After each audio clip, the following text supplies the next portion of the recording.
तो ब्रह्म विद्या के माध्यम से अविद्या की निवृत्ति हो जाती है।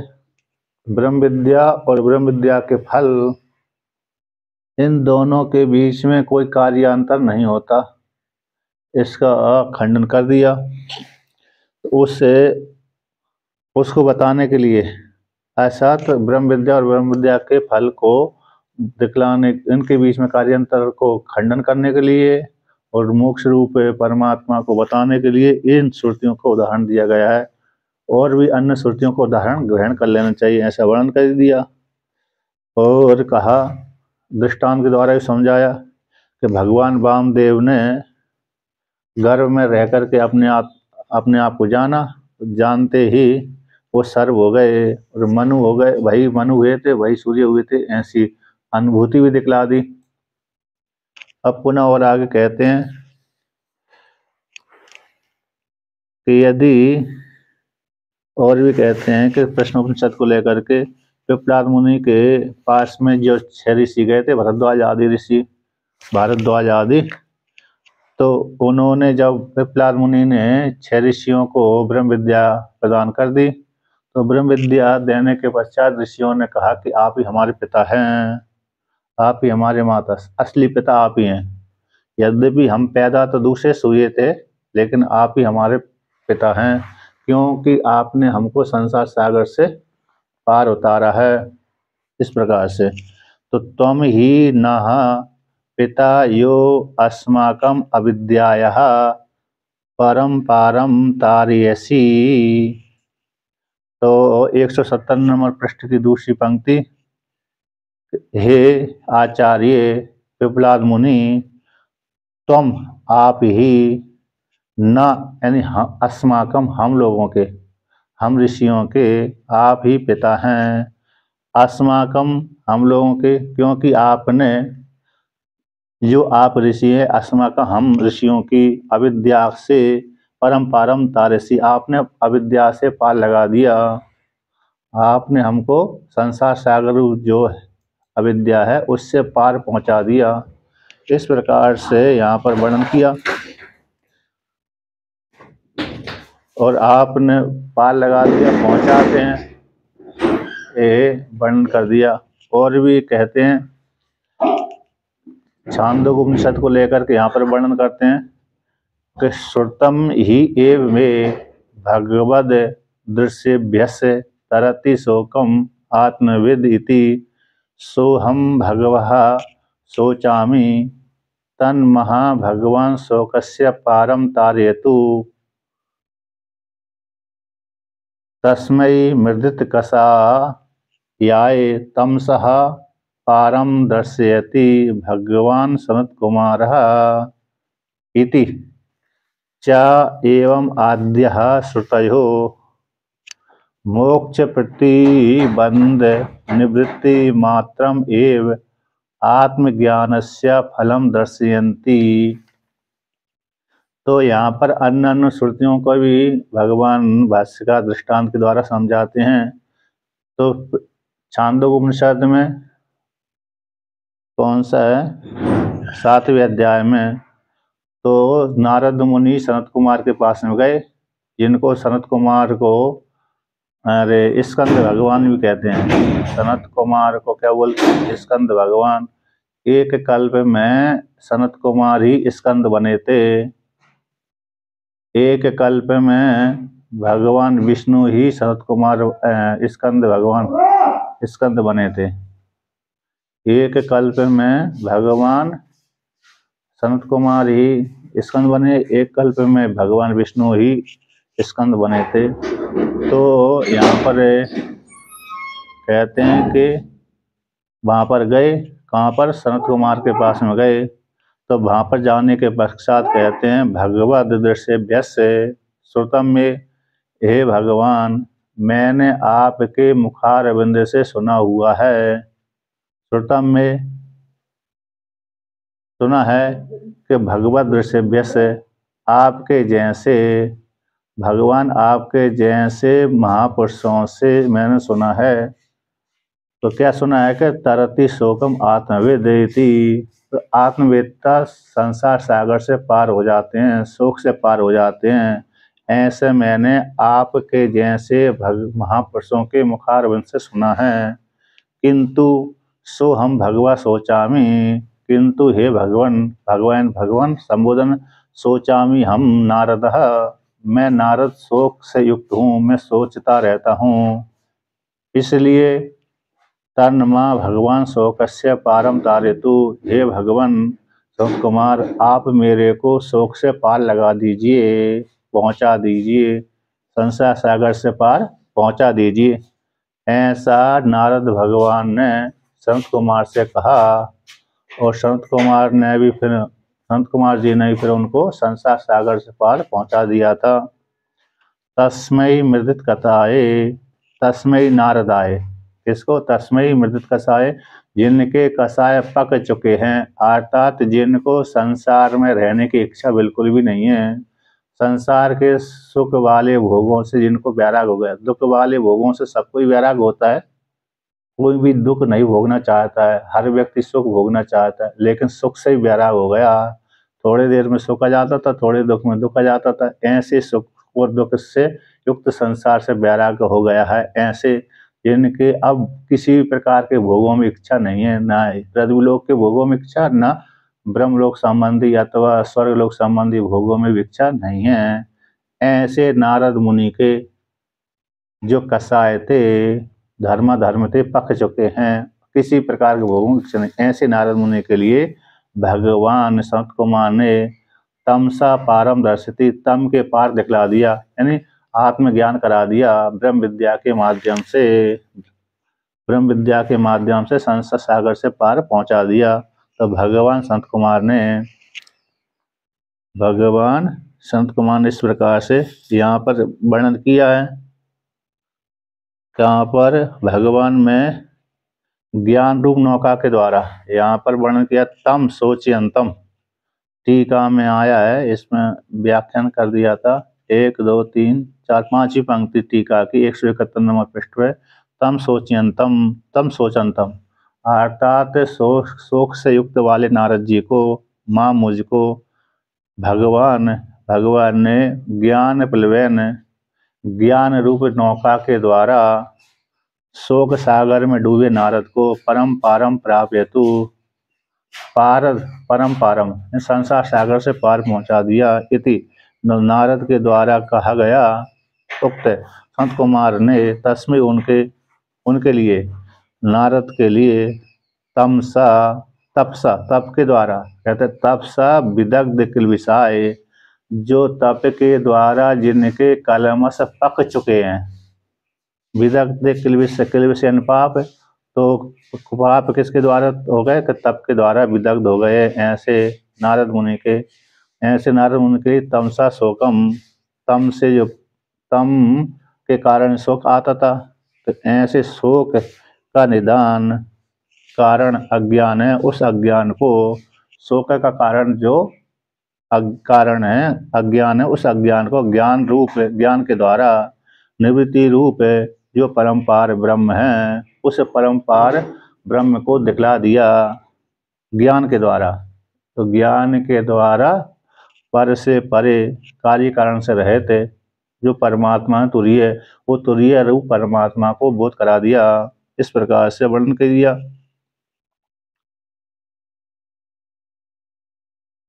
आदि शब्द आए, इति च एवं आद्या, इसमें एतद्यो, जो कोई भी साधक इस प्रकार से जानता है, एतद्यो वेदा निहितम, जो इस प्रकार से जानता है, निहितम छुपा हुआ है, कहाँ पर? गुहायाम, बुद्धि रूप गुहा में।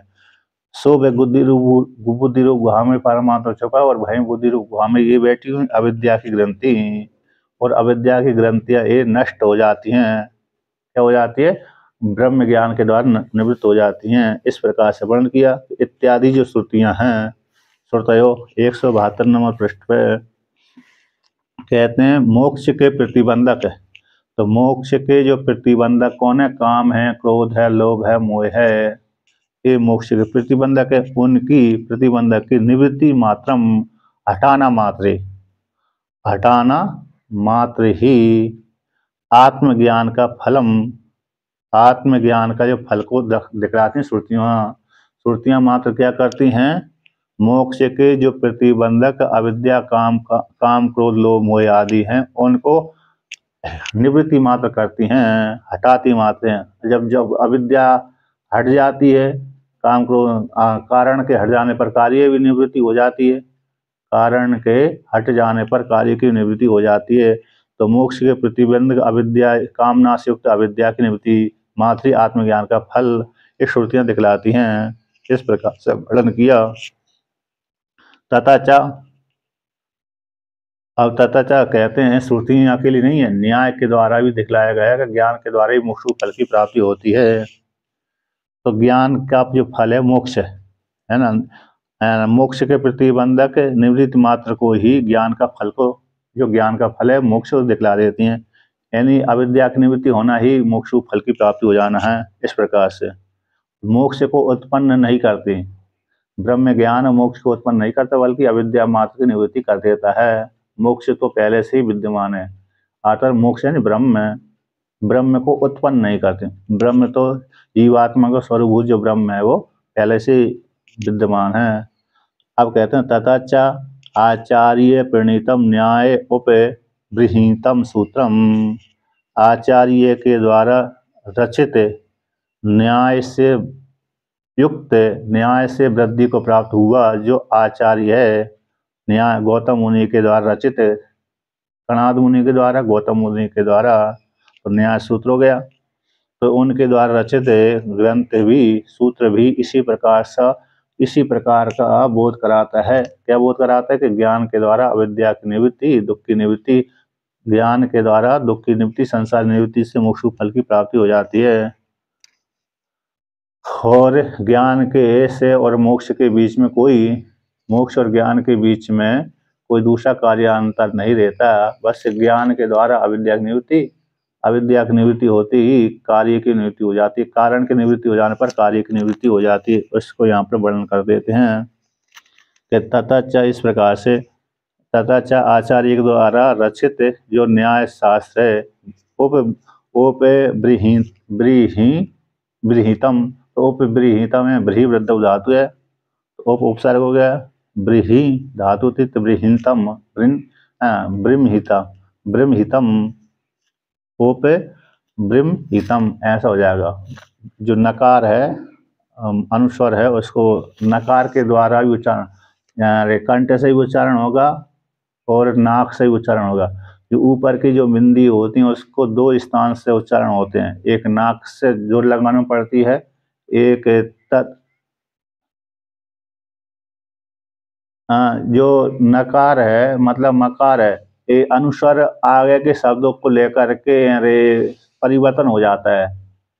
जो अनुस्वर है अभी यहाँ पर वो वर्ण नहीं थे, का वर्ण, का वर्ग, चा वर्ग, टा वर्ग, ता वर्ग, पा वर्ग नहीं थे, इसलिए वो ऊपर चला गया। यदि ये आगे होती तो नीचे आ जाता, भाई बिंदी नीचे आ जाती। तो यदि का वर्ग होता तो भाई बिंदी ग हो जाती, चा वर्ग होता तो भाई बिंदी यहाँ हो जाती, टा वर्ग होता तो भाई बिंदी अणा हो जाती, ता वर्ग होता तो ना हो जाती, पा वर्ग होता तो माँ हो जाती। लेकिन वहाँ पर है मई, वो बिंदी कैसी मई है वो, लेकिन आगे के शब्द को देख करके वो परिवर्तन हो जाता है। तो इसलिए न्याय के द्वारा औप ब्री धातु तो ब्रह्महितम ऐसा शब्द होने, ब्रह्महितम, तो थोड़ा अल्प अनुस्वर को अल्प उच्चारण करते हैं, थोड़ी अल्प मात्रा से उच्चारण करते हैं, इसलिए ब्रह्महितम ऐसा शब्द प्रयोग हो जाता है। तो ब्रह्महितम सुतम वृद्धि को प्राप्त है, ब्री वृद्ध धातु है इसलिए। अब क्या हुआ कि और आचार्य इस प्रकार से दिखलाते हैं, सम्मति ले लेते हैं। देखो हम ही अकेले नहीं बोलते, वो भी मानते, हम ही अकेले नहीं मानते, ऐसा नहीं मानना चाहिए कि हम ही अकेले ऐसे बोल रहे हैं, ये भी ऐसे ही मानते हैं आचार्य भी। तो उनके इस वाक्य को दृष्टांत बना लिया, अपने बात को पुष्ट करने के लिए उनको इस प्रकार से वर्णन कर दिया। दुख जन्म प्रवृत्ति दोष मिथ्या ज्ञानानाम उत्तरोत्तर अपाये तद अनंतर अपायाद अपवर्ग। कहते हैं दुख हो गया, जन्म हो गया, प्रवृत्ति हो गया, दोष हो गया, मिथ्या ज्ञान। तो मिथ्या ज्ञान कैसे हो गया, अरे उत्तरोत्तर हो गया, उसके नीचे प्रवृत्ति हो गई, उसके नीचे जन्म हो गया, उसके नीचे दुख है। उत्तरोत्तर के हट जाने पर, उत्तरोत्तर के हट जाने पर यानी कारण के हट जाने पर, तो कार्य उत्तरोत्तर शब्द हो गए अविद्या, तो मिथ्या ज्ञान अविद्या के। दुख, दुख की प्राप्ति में हेतु कौन? जन्म है। और जन्म की प्राप्ति में हेतु दुख, जन्म की प्राप्ति में हेतु प्रवृत्ति, प्रवृत्ति की प्राप्ति में हो गया दोष, दोष की प्राप्ति में कौन कारण बन गया? मिथ्या ज्ञान। इस प्रकार से जान लेना चाहिए।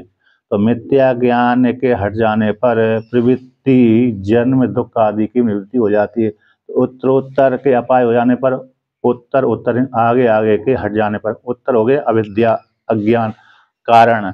तो कारण के अपायन हट जाने पर, निवृत्त हो जाने पर, तदनंतर, अब कारण हट गया तो अनंतरन कार्य, कार्य की भी निवृत्ति हो जाती है। तो अनंतर अपायाद, अनंतरन कार्य का अपाय हो जाने से, हट जाने से अपवर्गन मोक्ष की प्राप्ति हो जाती है। उसी को जैसे मिथ्या ज्ञान कौन सा हो गया? तो 172 नंबर पृष्ठ की दूसरी पंक्ति, तत्र अक्षपाद, दोनों को ले लिया। अक्षपाद गौतम गौतम मुनि सम्मति महा। अक्षपाद शब्द से कणाद मुनि आ जाते हैं, गौतम शब्द से गौतम मुनि आ जाते हैं। दोनों की, क्योंकि दोनों के सूत्रों में कोई भेद नहीं है, दोनों का मत में कोई भेद नहीं है, थोड़ा मात्र भेद है। एक 16 पदार्थ के,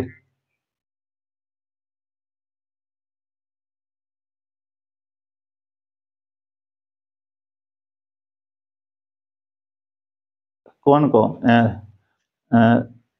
गौतम मुनि को, गौतम मुनि को, अरे मैं गौतम मुनि को तो गौतम ही बोलते हैं ना, अक्षपाद से कणाद जाते हैं।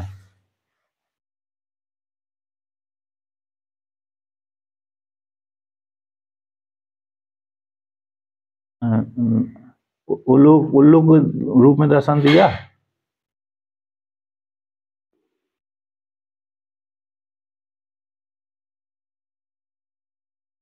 मैं अच्छा नहीं, इनको कणाद मुनि को अक्षपाद बोलते, कणभोग, कणभोग है ना, कणभोगी बोलते हैं। अक्ष, अच्छा अच्छा हो सकता है, मतलब इनको भी इसमें भी रूढ़ है इनके, कणाद मुनि कणभोगी भी बोलते हैं, उच्च वृत्ति वाले भी बोलते हैं, कणभक्ष, कणाद, अक्षपाद, इन इस प्रकार। चलो कोई अक्ष, अरे न्याय को, तर्क, अनुमान को ही पैर बना करके, तो इस प्रकार से अक्षपाद, यहाँ पर अक्षपाद को हिंदी में, इसमें गौतम, अच्छा गौतम ही प्रयोग कर दिया, गौतम मुनि, गौतम मुनि की सम्मति कहते हैं। चलिए अक्षपाद गौतम, अच्छा हाँ हाँ, मेरे मेरे मन में ये बैठा हुआ था अक्षपाद को लेकर के, कणाद मुनि के मन, कणाद मुनि का नाम बैठा हुआ था मेरे मन में। तो देखिए अब यहाँ पर इसका, इस सूत्र का व्याख्यान है, न्याय सूत्र का ये व्याख्यान है न्याय शास्त्र का। तो कैसा मिथ्याभिमान हो गया? तो मिथ्या ज्ञान को लेते हैं, मिथ्या ज्ञान को। तो गोरो हम, मैं गोरा हूँ, मैं काला हूँ, मैं ठिगना हूँ, मैं बोना हूँ, मैं स्त्री हूँ, मैं पुरुष हूँ, ये जो ज्ञान है वो मिथ्या ज्ञान है। तो मिथ्या ज्ञान के अपायन हट जाने पर, मिथ्या ज्ञान के गोरो हम, कालो हम में जो व्यक्ति के शरीर होता है ना, शरीर जो गोरा काला तो होता ही है, पूरा आदि, तो उसमें ज्ञान बैठा रहता है, मैं गोरा हूँ, गोरा आत्मा हूँ, मैं काली आत्मा हूँ। ऐसे जो मिथ्या ज्ञान, उस मिथ्या ज्ञान के हट जाने पर, अपायन हट जाने पर, तो उसके हट जाने पर क्या हट जाएंगे? कि राग द्वेष मोह, राग है, द्वेष है, मोह आदि दोषाणाम नाशा। राग द्वेष, जहाँ पर भी कोई विषय में राग हो जाता है, स्त्री में राग हो जाता है, पुरुष में राग हो जाता है, खाने पीने में भी राग होता है, तो विशेष है ना, जवानी में स्त्री पुरुषों में ही राग होता है, बुढ़ापे में, जो भी है जहाँ भी है। तो राग द्वेष, स्त्री है, पुरुष है, वस्तु, खाने पीने में, धन आदि में राग बैठा रहता है। अब राग बैठ गया इनमें, जो वस्तु हमको, हमने प्राप्त कर ली, भोग कर लिया, उसमें राग बन जाते हैं। यदि उस वस्तु को हमारे सामने किसी दूसरे ने छीन लिया और हम उसमें लेने में लौटाने में समर्थ नहीं है तो द्वेष हो जाता है। मोह अविद्या अज्ञान आदि दोषों का नाश हो जाता है। कब? मिथ्या ज्ञान के हट जाने पर। दोष अपायाद, तो दोष के हट जाने से धर्म अधर्म स्वरूप प्रवृत्तिर अपाया। दोष के हट जाने से, क्योंकि दोष नहीं है तो अब धर्म अधर्म की जो प्रवृत्ति होती थी दोष के कारण, अब वो प्रवृत्ति धर्म अधर्म स्वरूप की प्रवृत्ति का नाश हो जाता है। अपायन नाश। अब जब प्रवृत्तियां नाश हो गई तब प्रवृत्ति अपाया पुनर्देह प्राप्ति रूप जन्म अपाया। जब प्रवृत्ति नहीं हो रही, प्रवृत्ति जब नहीं हो रही तो प्रवृत्ति के हट जाने से पुनः देह की प्राप्ति में हेतु कौन बनता? चेष्टा। तो देह की प्राप्ति रूप जन्म का नाश हो जाता है। एवं इस प्रकार से पाठ्यक्रम के माध्यम से उत्तरोत्तर हेतु के नाश हो जाने से, हेतु के नाश से नाशे सती प्रवृत्ति आदि हेतु का नाश हो जाता है। अनंतर न ऐसे नाश की प्राप्त हो जाने पर, तस्य उस प्रवृत्ति के हेतु के नाश की प्राप्ति हो जाने पर अनंतर जो कार्य है, अनंतर से कार्य, क्योंकि कारण के अनंतर कार्य का ही बोध होता है। घट मृतिका को जब कुमार चक्र के ऊपर डाल लेता है तो घट का उत्पत्ति हो जाती है। इसीलिए तो कारण के अनंतर कार्य की प्राप्ति होती है। इसी कारण के नाश हो जाने पर कार्य का भी नाश हो जाता है। अनंतर कार्य का, तो कार्य कौन होगा? जन्म। तो जन्मनो अपायात, जन्म का नाश हो जाने से, अब जन्म नहीं हुआ तो दुख ध्वंस रूप अपवर्ग, दुख का ध्वंस होना, दुखों का ध्वंस होना ही अपवर्ग मोक्ष कहलाता है। किसमें? योग न्याय शास्त्र में। तो दुख ध्वंस रूप जो अपवर्ग मोक्ष भवती, मोक्ष हो जाता है। इस प्रकार से वे आचार्य मानते हैं।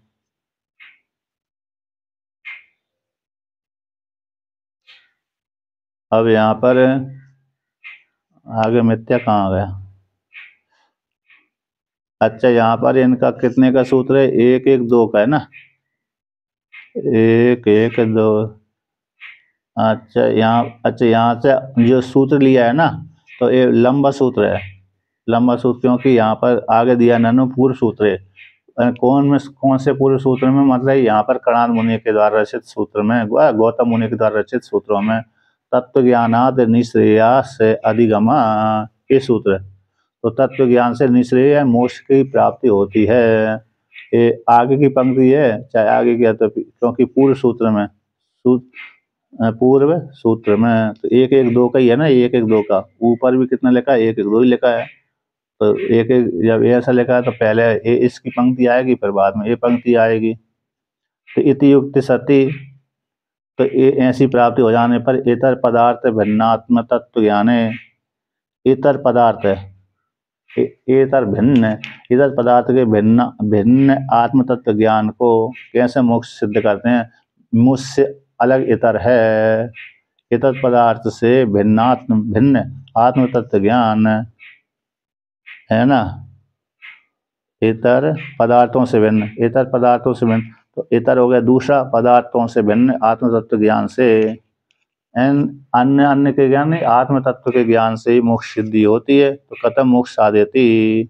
इति आकांक्षा हो जाने पर इतर पदार्थ से भिन्न, इतर पदार्थ जगत के पदार्थ के भिन्न, जगत के पदार्थ से भिन्न जो आत्म तत्व है, उस आत्म तत्व ज्ञान से कैसे मोक्ष सिद्ध होगा? ऐसी आकांक्षा हो जाने पर मिथ्या ज्ञान निवृत्ति द्वारा, कहते हैं मिथ्या ज्ञान की निवृत्ति द्वारा ही, कहने के लिए एकदम सूत्र प्रवृत्तम, मिथ्या ज्ञान की निवृत्ति के माध्यम से ही मोक्ष की प्राप्ति हो जाती है। उसके लिए सूत्र आया है। मतलब जगत के ज्ञान से मोक्ष की प्राप्ति नहीं होती, बल्कि जगत के पदार्थ से भिन्न जो आत्म तत्व है, आत्म तत्व के ज्ञान से, आत्म तत्व के ज्ञान से मिथ्या ज्ञान की निवृत्ति हो जाती है। तो मिथ्या ज्ञान की निवृत्ति के द्वारा ही मोक्ष की प्राप्ति हो जाती है। इसको कहने के लिए सूत्र प्रवृत्त हुआ कि तत्व ज्ञानाद निश्रेष अधिगम, तत्व ज्ञान से निश्रेष मोक्ष की प्राप्ति होती है। इस प्रकार से वर्णन किया। अब पुनः और आगे कहते हैं, तो यहाँ पर वेदांत ने कितना स्वीकार किया है कि वेदांत के दुख ध्वंस से मोक्ष फल की प्राप्ति होती है। वहां पर आगे की पंक्ति में कहा कि दुख ध्वंस से मोक्ष फल की प्राप्ति हो जाती है। दुख के ध्वंस रूप है ना, वहां पर आता है 21 न्याय में तर्क संग्रह जब पढ़ेंगे तो उसमें आए 21 दुख होते हैं। 21 दुख के ध्वंस हो जाने से जीवात्मा को मोक्ष फल की प्राप्ति हो जाती है। उसमें सुख है, दुख है, प्रवृत्ति है, इंद्रियों के विषय, इंद्रिय आदि, ये सारे 21 ध्वंस कहलाते हैं। तो उनके नाश हो जाने से जीवात्मा को मोक्ष फल की प्राप्ति हो जाती है। तो वहाँ पर क्या, यहाँ पर उसी प्रकार दुख ध्वंस से ज्ञान की मोक्ष फल की प्राप्ति होती है वेदांत में, है ना। वहाँ का इतना ही लिया कि तत्व के ज्ञान से मुक्ति स्वीकार होती, इतनी सम्मति को हम स्वीकार करते हैं। यहाँ पर आया ना, अंतिम 72 नंबर पृष्ठ की अंतिम पंक्ति में आया है कि तत्व ज्ञानात् मुक्तिर इति अंशे सम्मति युक्ता। तत्व ज्ञान से यानी जो सूत्र आया तत्व ज्ञानात् निःश्रेयस अधिगमय, इतनी जो पंक्ति है वेदांत स्वीकार करते हैं। और मिथ्या ज्ञान होगा, मिथ्या ज्ञान वेदांत ज्ञान के द्वारा उपनिषदों ज्ञान के माध्यम से तत्व मिथ्या ज्ञान निवृत्ति हो जाती है और मिथ्या ज्ञान के द्वारा फिर ब्रह्म रूप फल की प्राप्ति हो जाती है। तो तत्व ज्ञान से मुक्ति होती है, इतने अंश में हमारी सम्मति है, स्वीकार कर लेते हैं।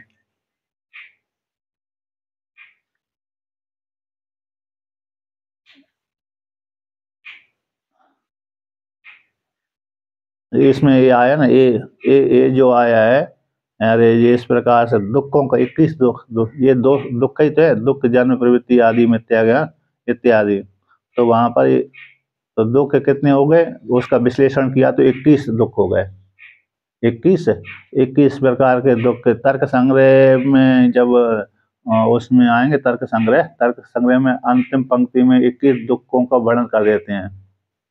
अंतिम जब वो पन्ना आता है, तर्क संग्रह जब समाप्त होती है तो उसमें अंतिम में कहते हैं 21 दुखों के ध्वंस से मोक्ष फल की प्राप्ति होती है। तो 21 दुख यही हुए, सुख है, दुख है, इन 5 ज्ञानेंद्रिय के विषय, 5 ज्ञानेंद्रिय, पंच महाभूत आदि आदि, उसमें 21 ध्वंस कहलाते हैं। प्रवृत्ति निवृत्ति, तो इसमें कहाँ पर आया 21 ध्वंस को भी,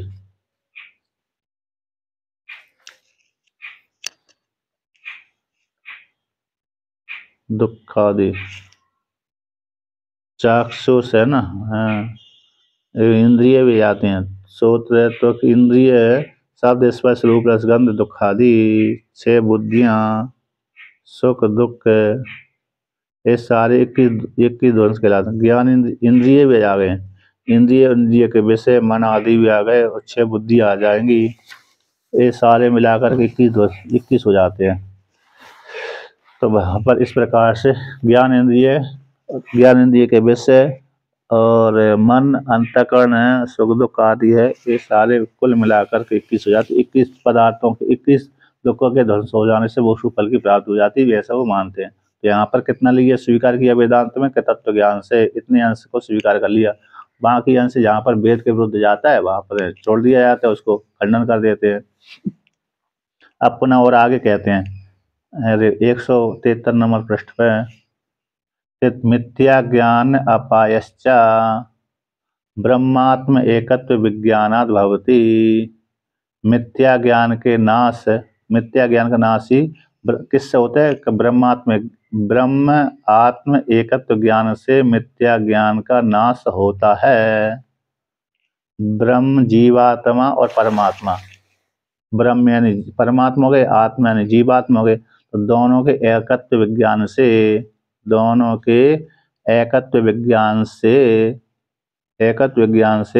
मिथ्या ज्ञान का अपाय यानी मिथ्या ज्ञान का नाश होता है। और मिथ्या ज्ञान का नाश हो गया जीवात्मा परमात्मा के एकत्व ज्ञान से। तो इस प्रकार से वहां पर तो 16 पदार्थों को यथार्थ जानने से ज्ञान होता है, कहीं 7 पदार्थों के यथार्थ जानने से, कहीं 16 पदार्थों के यथार्थ जानने से ज्ञान होता है। लेकिन यहाँ पर तो किससे ज्ञान होगा, तो जीवात्मा परमात्मा के एकत्व ज्ञान से मोक्ष फल की प्राप्ति होती है। जीवात्मा परमात्मा के एकत्व ज्ञान से मिथ्या ज्ञान का नाश हो गया। मिथ्या ज्ञान के निवृत्त होते ही जीव अपने आप को जान लेता है, मैं ब्रह्म हूँ।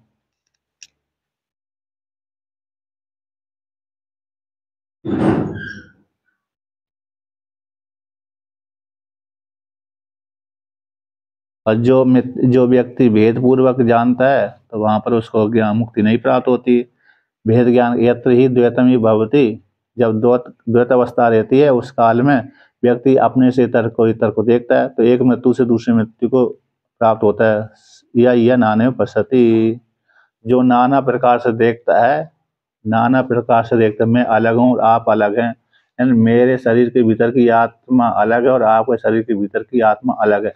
इस प्रकार से व्यक्ति जानता है तो फिर अरे वो मुक्ति की प्राप्ति उसको नहीं होती, क्योंकि उसने द्वैत भेद कर लिया। किंतु अरे अभेद कब होगा? जब मुझे मेरी शरीर के भीतर की आत्मा और आपके शरीर के भीतर की आत्मा एक ही है, भिन्न नहीं है। वेदांत को छोड़ करके सारे वादी अलग अलग आत्मा मानते हैं। वेदांत को छोड़ करके बाकी सारे वादी अलग अलग ही आत्मा स्वीकार करते हैं। इस प्रकार से अब ऐसा वर्णन कर दिया कि जीवात्मा परमात्मा के एकत्व ज्ञान से मोक्ष फल की प्राप्ति होती। मिथ्या ज्ञान निवृत्ति होना ही मोक्ष फल की प्राप्ति होना है, ऐसा सिद्ध कर दिया। अब यहाँ पर जो ब्रह्म ज्ञान के द्वारा मोक्ष फल की प्राप्ति होती है, वो ज्ञान जीवात्मा परमात्मा एकत्व ज्ञान वो उपासना है कि किसी का अंग है, उसको लेकर के यहाँ पर खंडन करते हैं कि ज्ञान जो जीवात्मा परमात्मा का एकत्व जो ज्ञान है, स्वरूभूत ज्ञान है, वह किसी का अंग नहीं है, उपासना आदि नहीं है, बल्कि स्वतंत्र ज्ञान है। उसी को यहाँ पर कहते हैं उपासना आदि का कार्य आदि को लेकर कार्य के अंग, उपासना का अंग, और किसी का अंग का अंग, अंगी का अंग, इसका सबका खंडन करते हैं। तो उपासना को लेकर के यहाँ पर कहते हैं कि न चैदम, पूर्व देखो टीका में आया है 173 नंबर पृष्ठ की नीचे से दूसरी पंक्ति, ननु ब्रह्म आत्मा एकत्व ज्ञानम अपि भेद ज्ञानवत न ब्रह्मा संपदादि रूपत्वेन भ्रांतित्वाद इति अतः। जीवात्मा परमात्मा का एकत्व जो ज्ञान है भेद ज्ञान के समान है, भेद ज्ञान वाला है, क्योंकि जीवात्मा अलग है और परमात्मा अलग है। पूर्व पक्षी यहाँ पर प्रश्न कर रहा है,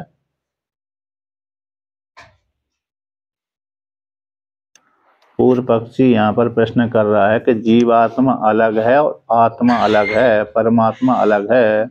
ब्रह्म और आत्मा के एकत्व ज्ञान जो है वह भेद ज्ञान वाला है, भेद ज्ञान के समान है। भेद जैसे मैं अलग हूँ और पशु पक्षी अलग है, उसी के जैसा जीवात्मा परमात्मा का जो एकत्व ज्ञान भी इसी प्रकार वाला है। भेद वाला होने से न परमा ज्ञान नहीं है, बल्कि संपदादि रूप है, क्योंकि जीव अपने को ब्रह्म रूप से जाने, जबकि स्पष्ट देखता है कि जीव जीव ही रहेगा। जैसे अरे कौन रामानुजाचार्य भगवान कहते हैं कि जीव जीव ही रहेगा और ईश्वर ईश्वर ही रहेगा, है ना। तो जैसे वो मानते हैं, तो यहाँ पर कहते हैं ऐसा। तो एकत्व जो जीवात्मा परमात्मा एकत्व ज्ञान है वो भेद ज्ञान वाला होने से परमा रूप नहीं है, इसलिए कैसे संपदादि रूप है। आरोप कर रहे हैं संपदादि रूप का, संपदादि तो संपदादि रूप वाला होने से, आरोप मात्र होने से, मानना मात्र, ऐसे जबरदस्ती आप मान लीजिए, जबरदस्ती आप मान लीजिए, इस प्रकार से होने से तो भ्रांतित्वात् है। तो भ्रांति वाला होने से वो एकत्व ज्ञान, जो एकत्व ज्ञान वो भ्रांति वाला होने से मुक्ति की प्राप्ति में हेतु नहीं है। ऐसी प्राप्ति हो जाने पर उसको कहते हैं, मतलब कहते हैं कि जो जीवात्मा परमात्मा का एकत्व ज्ञान वो भेद वाला होने से यथार्थ परमा नहीं है, बल्कि संपदादि रूप वाला होने से भ्रांति वाला ही है। तो भ्रांति वाला होने से कारण फिर उससे अविद्या मिथ्या ज्ञान की निवृत्ति नहीं होगी और मोक्ष फल की प्राप्ति नहीं होगी, क्योंकि ज्ञान ही जब मिथ्या हो रहा है भ्रांति वाला होने से, है ना, संपदादि रूप होने से, भ्रांति वाला होने से, इसलिए वो ज्ञान जब भ्रांति वाला ही है तो उससे अविद्या की निवृत्ति कैसे होगी। अविद्या की जब निवृत्ति नहीं हुई, मिथ्या ज्ञान की निवृत्ति नहीं हुई, तो मोक्ष फल की प्राप्ति कैसे होगी। ऐसी प्राप्ति हो जाने पर कहते हैं न चा, भाष्य में, न च इदम ब्रह्मात्म एकत्व विज्ञानम संपद रूपम, है जो जीवात्मा और परमात्मा का एकत्व जो विज्ञान है संपद रूप नहीं है।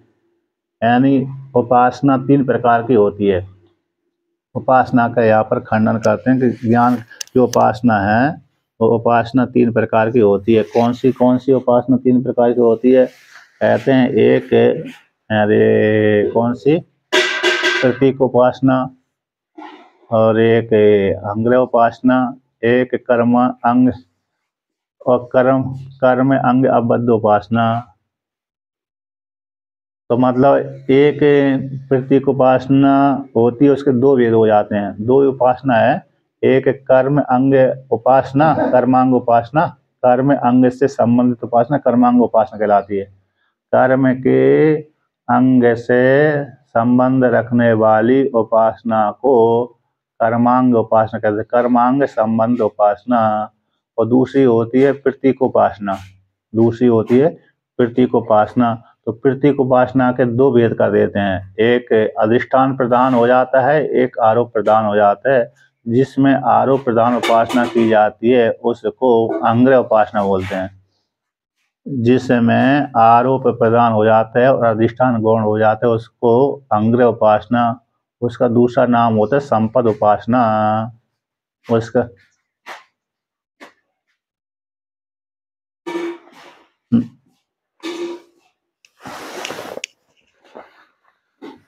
जी उसको अभी समझा रहे हैं।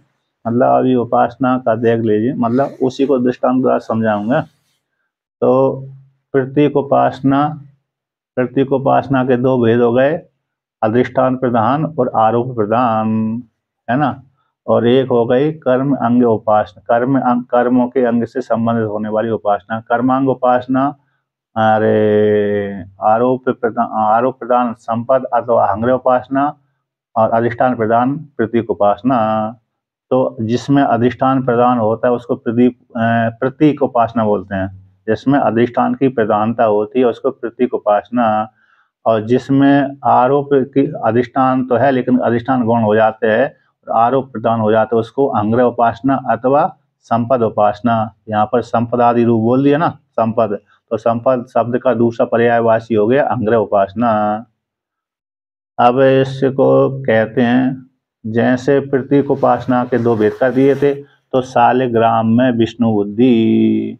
अब यहाँ पर सालिग्राम को हम पूछते हैं, विष्णु बुद्धि से हम पूछते हैं कि भगवान विष्णु हैं, लेकिन वो विष्णु दिखते नहीं है वो वहाँ पर, क्योंकि वहाँ पर पत्थर ही दिख रहा है।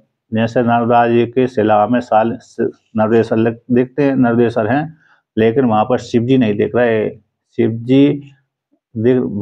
जी के स्थान पे यहाँ पर पत्थर दिख रहा है, लेकिन हमको मान रहे हैं उस पत्थर को ये शिव जी है। जैसे मूर्तियां हैं, मंदिर में रखी हुई मूर्तियां, वहाँ पर वो भगवान की आकृति दिख रही है ऐसी, लेकिन वो पत्थर ही है, पत्थर की प्रधानता है वहाँ पर।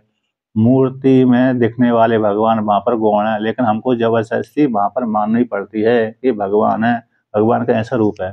तो जिसमें एक क्या हो गया, आरोप अधिष्ठान प्रदान हो गया।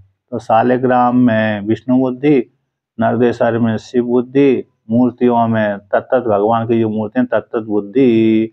लेकिन वहां पर स्पष्ट रूप से क्या दिख रहा है कि भगवान है और मन पत्थर वाले हैं, है ना, पत्थर ही पत्थर प्रधानता हो गई। तो अधिष्ठान की जहाँ पर प्रधानता होती है वहां पर प्रतीक उपासना कहलाती है। अब अंग्रह उपासना अथवा संपद उपासना का उदाहरण देते हैं।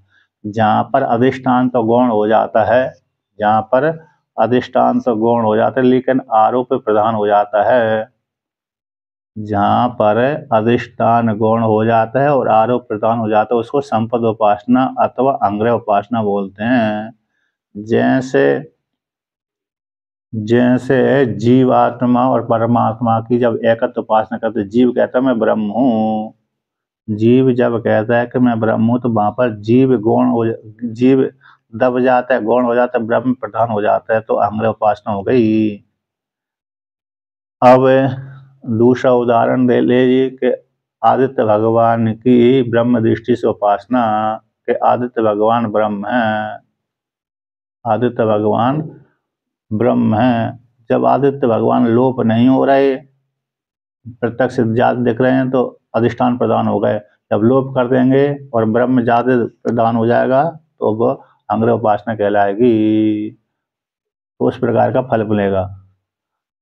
है ना। जैसे दूसरा उदाहरण यहाँ पर भाष्य में ही आएगा, तो मन को लेकर के, मन विश्व देवता है।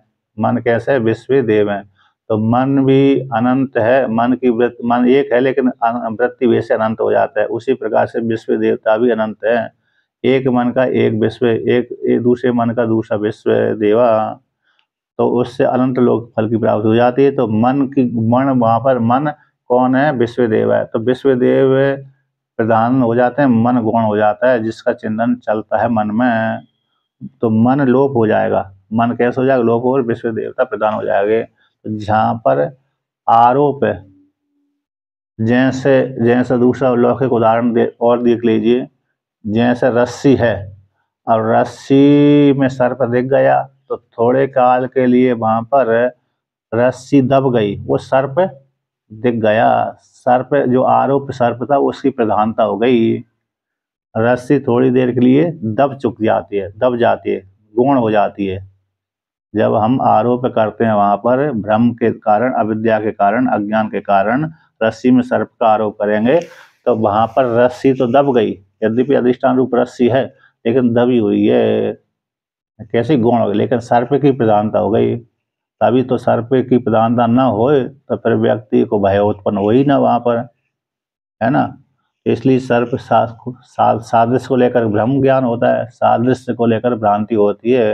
अब और जो जिसकी सादृश्य ली गई है, जो अधिष्ठान वस्तु थी वो दब जाती है, आवृत हो जाती है आरोप वस्तु से। आरोप वस्तु से आवृत हो जाने के कारण वो स्पष्ट रस्सी आदि न दिखने के कारण वो वहां पर सर्प दिख जाता है। तो ये आरोप, जहाँ पर आरोप प्रधान हो जाता है, अधिष्ठान गौण हो जाता है, वहां पर अंग्रह उपासना कहलाती है। उसी को दूसरा नाम हो गया संपद उपासना। अब कर्म अंग उपासना, कर्म से संबंधित होने वाली उपासना का उदाहरण देते हैं, दृष्टांत देते हैं।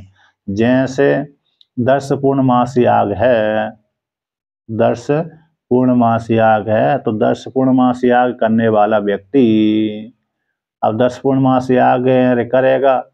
अब वो याग है तो ये प्रकृति याग होगा, लेकिन उसके लिए उसकी अंगों की उपासना हो जाती है। प्रकृति याग को पूरा करने के लिए छोटी छोटी इष्टियां होती हैं, छोटी छोटी इष्टियां, उनकी भी फिर उपासना करनी जाती है। तो उनको यज्ञ किया जाता है छोटी छोटी इष्टियों का। 10 पूर्णमास नामक यज्ञ तो बड़ा हो गया, इसमें 6 या 3 10 अमावस्या के याग होते हैं, 3 पूर्णिमा के याग होते हैं, ये 10 पूर्णमास याग हो गया।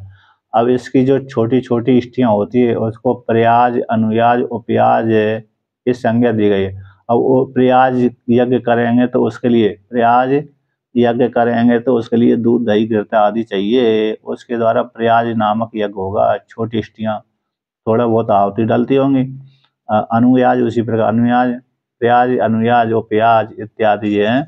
तो छोटी छोटी जो इष्टियां कहलाती हैं, उसी के अंग जिस 10 पूर्णमास के अंतर्गत, 10 पूर्णमास के अंतर्गत ये कर्म आएंगे। जैसे और लौकिक और उदाहरण है, जैसे रुद्राभिषेक करेंगे तो रुद्राभिषेक करने से पहले उसके अंग कौन हो जाते हैं? गणेश की पूजा, पार्वती की पूजा, भगवान विष्णु की पूजा, सूर्य की पूजा तो लोग कम करते हैं, लेकिन गणेश की और पार्वती की निश्चित रूप से पूजा करते हैं रुद्राभिषेक करने पर। रुद्राभिषेक के आरंभ करने पर किसकी पूजा करते हैं? गणेश और पार्वती की तो निश्चित रूप से करते ही हैं। नहीं है तो बना लेते हैं, पार्वती कल्पना कर लेते हैं, गणेश की कल्पना कर लेते हैं। तो इसलिए वो, तो इसकी उपासना हो गई। कौन की हो गई? अरे अंगी अंकार में तो होगा रुद्राभिषेक, लेकिन उसके अंग कौन हो गया? गणेश और पार्वती की पूजा। तो गणेश और पार्वती की पूजा से फिर फला महापुर बन जाता है, रुद्राभिषेक में जुड़ जाता है। तो ये कौन होगा? कर्म से संबंध रखने वाली, कर्म के अंग से संबंध रखने वाली उपासना को कर्मांग अवबद्ध उपासना, दूसरा नाम होगा कर्मांग अवबद्ध, कर्म से संबंधित उपासना। इस प्रकार से। और दूसरा है आंग्ल उपासना, यानी संपद उपासना का अर्थ हो गया, जैसे कोई व्यक्ति नित्य अग्निहोत्र आदि कर्म कर रहा है, तो थोड़ी समानता को लेकर, तो नित्य अग्निहोत्र आदि कर्म करता है, प्रतिदिन करता है, तो उसमें ये दृष्टि भावना करे कि मैं अश्वमेध नामक यज्ञ कर रहा हूँ। यद्यपि यज्ञ तो कर रहा है अग्निहोत्र कर्म है, 10 पूर्णमास यज्ञ कर रहा है अथवा अग्निहोत्र कर्म कर रहा है, तो अग्निहोत्र कर्म कर रहा है, 10 पूर्णमास तक यज्ञ कर रहा है, लेकिन वहीं पर दृष्टि कर लिया उसने कि मैं कौन सा कर रहा हूँ, अश्वमेध नामक यज्ञ कर रहा हूँ। ऐसी दृष्टि करने, आहुति डालने पर वो भावना अश्वमेध की है तो वो अंग्रह उपासना कहलाएगी। अग्निहोत्र कर्म अथवा 10 पूर्णमास नामक यज्ञ तो दब गया, लेकिन वो कौन हो गया, अश्वमेध नामक यज्ञ की प्रधानता हो गई, तो अंग्रह उपासना यानी संपद उपासना हो गई। जहाँ पर थोड़े साध समानता को लेकर के, जहाँ पर थोड़ी समानता को लेकर के आरोप प्रधान हो जाता है और अधिष्ठान गौण हो जाता है, चाहे फल को लेकर के सादृश्य होए चाहे वस्तु को लेकर के सादृश्य होए, तो अंग्रह उपासना में संपद उपासना में समानता होनी चाहिए थोड़ी बहुत। जैसे लौकिक उदाहरण दिया जाता है, कोई स्त्री सुंदर है तो दृष्टांत दे दिया जाता है चंद्र एवं मुखी, चंद्रमा के जैसे सुंदर मुख वाली, जैसे चंद्रमा दूर से देखने पर सुंदर दिखता है, उसी प्रकार से स्त्री भी सुंदर मुख वाली गोरी है, सुंदर मुख यानी गोरी प्राय करके, तो वहां पर सुंदरता सादृश्य हो गई। यद्यपि ईव शब्द का प्रयोग किया ना, तो सुंदरता सादृश्य हो जाने से उस कोई नहीं है बल्कि उसके जैसी है, इसलिए उपमा दी जाती है।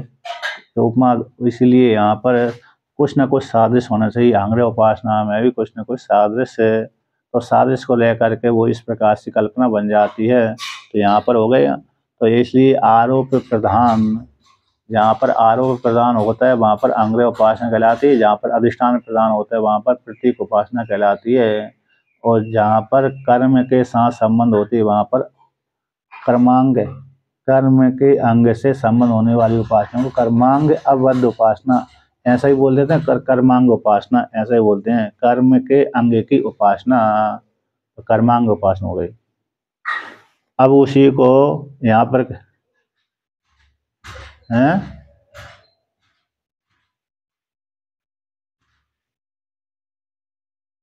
अंग्रह उपासना होगी, जब तक ज्ञान नहीं हुआ तब तक अंग्रह उपासना हो गई। तो यहाँ पर उपासना है ना, जब चिंतन बार बार चिंतन कर रहे हैं तो इस प्रकार अब उसका ज्ञान जो फल हुआ वो नहीं हुआ, तो इससे कहते हैं जीवात्मा परमात्मा एकत्व ज्ञान संपद रूप नहीं है, बल्कि बार बार आवृत्ति करना उपासना कहलाएगी। चिंतन कह रहे हैं बार बार चिंतन करना, यद्यपि ज्ञान तो है ही है लेकिन उससे अविद्या की निवृत्ति नहीं हो पा रही। क्या नहीं हो रही, अविद्या की निवृत्ति नहीं हो पा रही, लेकिन हाँ अविद्या की निवृत्ति के कगार पे पहुंचा है। अपरोक्ष है, परोक्ष ज्ञान तो है मैं ब्रह्म हूँ, लेकिन अपरोक्ष में नहीं परिवर्तन, बार बार चिंतन करते करते ज्ञान से वो अविद्या की निवृत्ति हो जाती है, बार बार चिंतन। तो इसलिए यहाँ पर वर्णन किया है, उसी को दृष्टांत द्वारा कहते जीवात्मा परमात्मा के एकत्व जो विज्ञान है, जीव परमात्मा है, जीव और परमात्मा कोई भेद नहीं है, ऐसा जो ज्ञान है संपद यानी उपासना नहीं है ना। जैसे उसमें गीता में साधन वर्णन की, साधन ज्ञान साधन मोक्ष की प्राप्ति में साधन है, मोक्ष की ब्रह्म जीवात्मा परमात्मा की प्राप्ति में ज्ञान कैसा साधन है। उपासना भी साधन ही होती है, उपासना भी साधन, कर्म भी साधन होता है, ज्ञान भी साधन होता है परमात्मा की प्राप्ति में, लेकिन संपद रूप नहीं है, उपासना नहीं है। जीवात्मा परमात्मा का एक फलीभूत ज्ञान उपासना नहीं है बल्कि ज्ञान ही है। उसी को यहाँ पर कहते हैं संपद रूप क्या है, यानी अंग्रह उपासना क्या है, तो अंग्रह उपासना को यहाँ पर समझाते हैं। अच्छा, अंग्रह उपासना का देखिए उस समय अगले पन्ने पे आया था, इसको दृष्टांत के द्वारा भाष्य में है, एता आया ना, एता कहाँ से आया, यहाँ पर एता ना चाहिदम है ना, ना चाहिदम,